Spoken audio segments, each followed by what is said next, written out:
It's Friday, September 13th, 2024, and I'm Dave Sobel. 4 things to know today.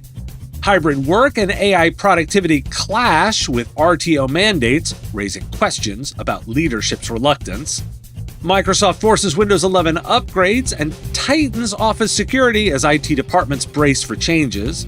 AT&T sues Broadcom over VMware subscription changes, and Intel's future, AI's role in the classrooms, and Zendesk's innovative pricing.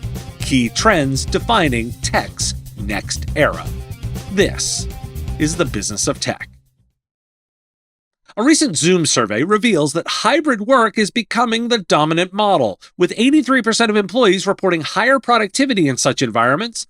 64% of leaders have adopted hybrid models, prioritizing productivity, while hybrid workers feel more connected to their teams than in-office workers. The survey also indicates a shift towards greater workplace flexibility, with 95% of leaders noting increased flexibility in recent years. Additionally, generative AI is seen as beneficial, with 94% of leaders using it to enhance productivity, although 75% of employees feel current remote work technology needs improvement. The report indicates that 82% of leaders plan to increase flexible work options over the next 2 years, reflecting that shift toward hybrid work models. But despite this trend, many Fortune 100 companies still enforce return-to-office policies requiring in-person work at least part of the week. Mandating a return to the office can harm employee productivity and retention, as studies show that employees perform better when given the choice of where to work. Those with the freedom to choose their work environment are likelier to stay with their organization, report higher job satisfaction, and maintain healthier relationships with management. Companies that listen to employee preferences see improved morale and business outcomes, while many employers have lost talent due to strict return-to-office policies. And those return-to-office mandates are seen as unfair by HR expert Daniela Herrera, who argues they disproportionately affect certain workers and are often justified by company culture and productivity claims. Herrera suggests that these mandates may also serve as a means to reduce headcount or regain control over employees, ultimately breaking trust and creating inequity, particularly for caregivers and historically excluded groups. And I thought I'd throw in this tidbit. Australia has recently implemented a right to disconnect law, allowing workers to ignore after-hours communications unless it's an emergency, joining other countries that have adopted similar policies since France's introduction of a 2016 law. This shift aims to combat the unhealthy stress of an always-on work culture, particularly exacerbated by the pandemic. While the U.S. lacks such legislation, experts highlight the need for public policies to address work-life balance rather than relying solely on individual self-care strategies. The law in Australia applies to companies with 15 or more employees and includes provisions for resolving disputes regarding after-hours contact. Why do we care? The key question is not just why hybrid work is becoming so popular, but why tech leaders, especially in Fortune 100 companies, seem reluctant to embrace it fully despite clear evidence of its benefits. If employees consistently perform better in hybrid environments, leadership's insistence on RTO policies seems counterproductive. From a business perspective, this could lead directly to impact morale, retention, and innovation, or drivers of competitive advantage. Additionally, the potential over-reliance on AI as a productivity booster may be hiding that fundamental remote work tools may still be lacking. Rather than focusing solely on AI, organizations should prioritize investments in technology infrastructure that supports a seamless remote or hybrid work experience. Note it's an and, not an or. Looking to reach an audience of thousands of MSPs and IT service providers? Put your ad right here on the Business of Tech and be on the show that 64% of MSPs report having listened to. A recurring top 50 tech news podcast. There are affordable options for you to reach our audience, and we can support any budget. Podcast listeners are more engaged, have a higher level of brand retention, and are more willing to listen to ads here than any other avenues. Want to know more? There's information at mspradio.com/engage, including a button to book a time to talk. I'm looking forward to that discussion.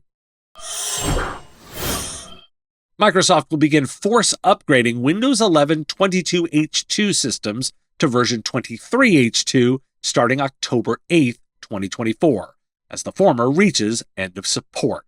This applies to various editions, including Home and Pro. The upgrade aims to ensure continued support and security updates for users, with details available on Microsoft's lifecycle policy and support pages. Windows 11 versions 21H2 and 22H2 are no longer supported, meaning users won't receive updates or security patches, increasing vulnerability to threats. The next major update, 24H2, is expected by the end of the year, giving 23H2 at least another year of support. And Microsoft's September 2024 Patch Tuesday addressed over 70 vulnerabilities, including 3 actively exploited bugs. A critical issue affects Windows 10 version 1507, causing it to revert security updates, leaving systems vulnerable. Users are advised to install the latest servicing stack and security updates to restore protections. Additional vulnerabilities were fixed across Azure, SharePoint, and other Microsoft products, while Adobe and Intel also released patches for various security flaws.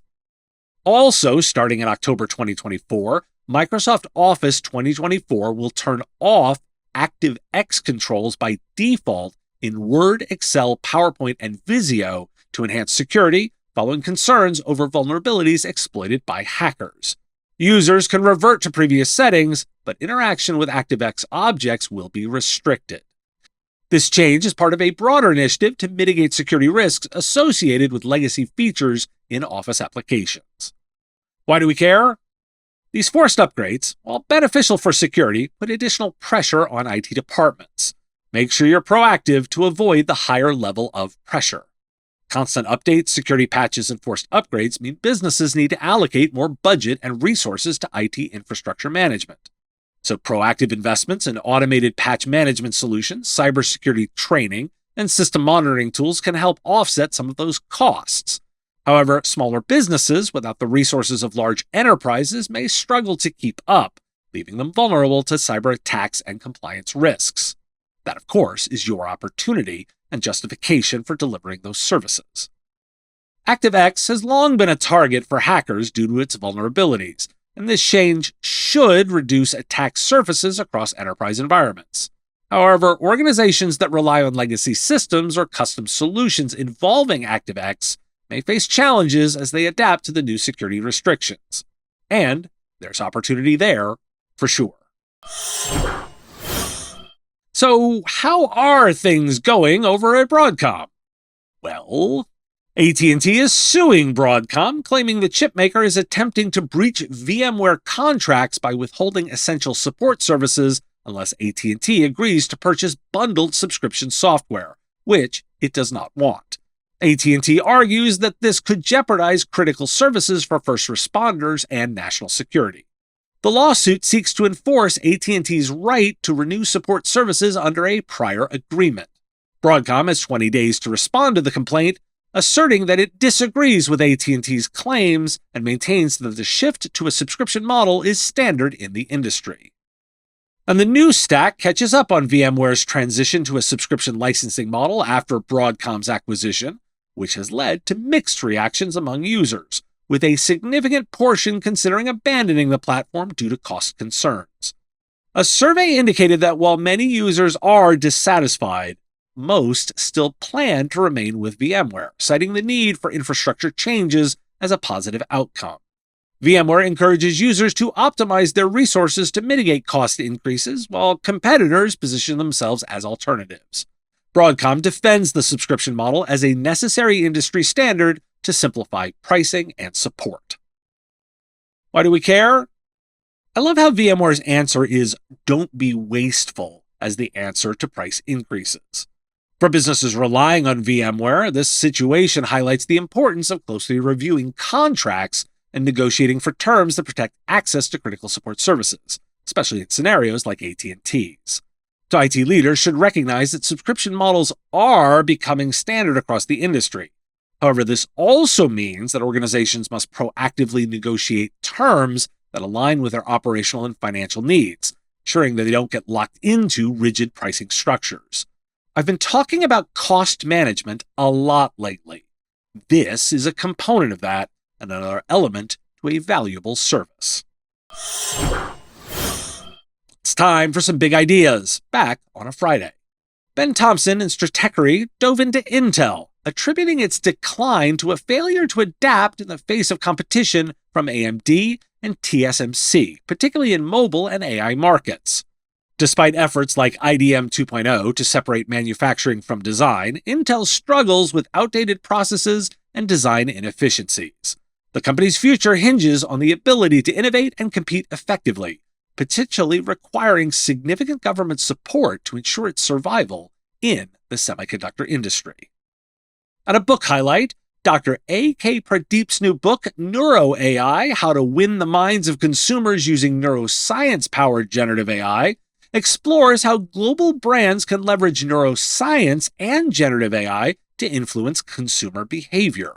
It details practical applications for appealing to the non-conscious mind, where most purchase decisions occur, and emphasizes the importance of embedding neuroscientific principles into product innovation and marketing strategies. The book is aimed at practitioners in innovation and marketing, providing insights into consumer understanding, product innovation, sensory design, and desire creation.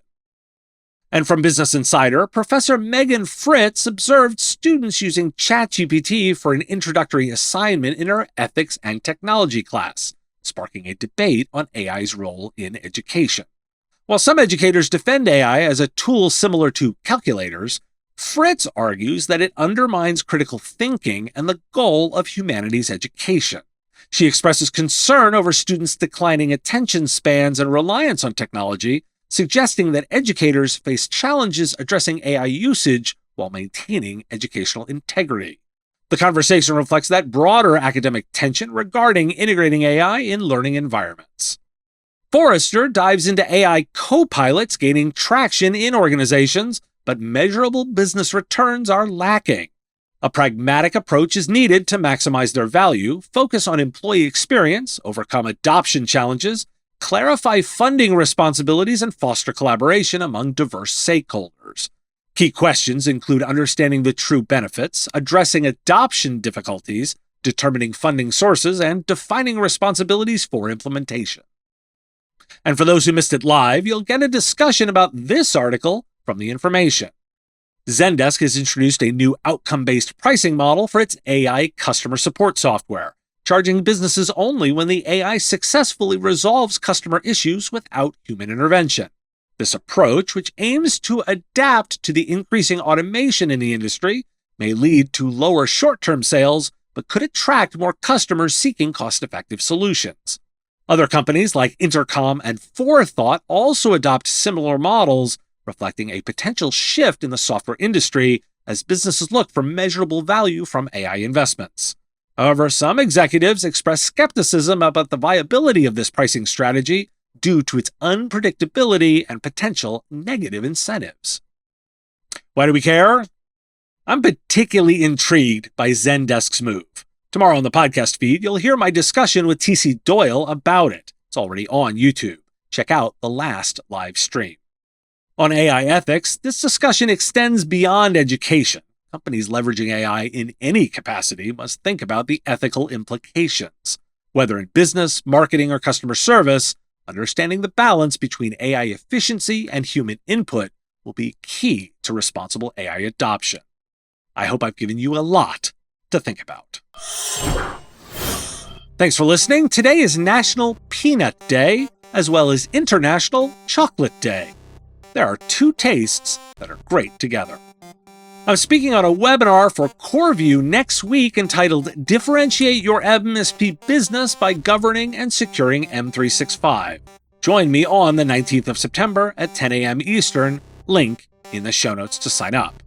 And if you have a question you want answered, I take those listener questions. Send them in to question@mspradio.com. Answer listener questions live each week on the Wednesday live show, LinkedIn and YouTube, 3 p.m. Eastern. And if you enjoyed the show, give a review. And most importantly, make sure you've subscribed and followed on your favorite platform and share with a colleague. Have a great weekend. You'll get that episode live dropping in the feed tomorrow, as well as my interview episode dropping on Sunday. Talk to you on Monday. The Business of Tech is written and produced by me, Dave Sobel, under ethics guidelines posted at businessof.tech. If you like the content, please make sure to hit that like button, follow, or subscribe. It's free and easy and the best way to support the show and help us grow. You can also check out our Patreon, where you can join the Business of Tech community at patreon.com/MSP Radio, or buy our Why Do We Care merch at businessof.tech. Finally, if you're interested in advertising on the show, visit mspradio.com/engage. Once again, thanks for listening to me, and I will talk to you again on our next episode of The Business of Tech. Part of the MSP Radio Network.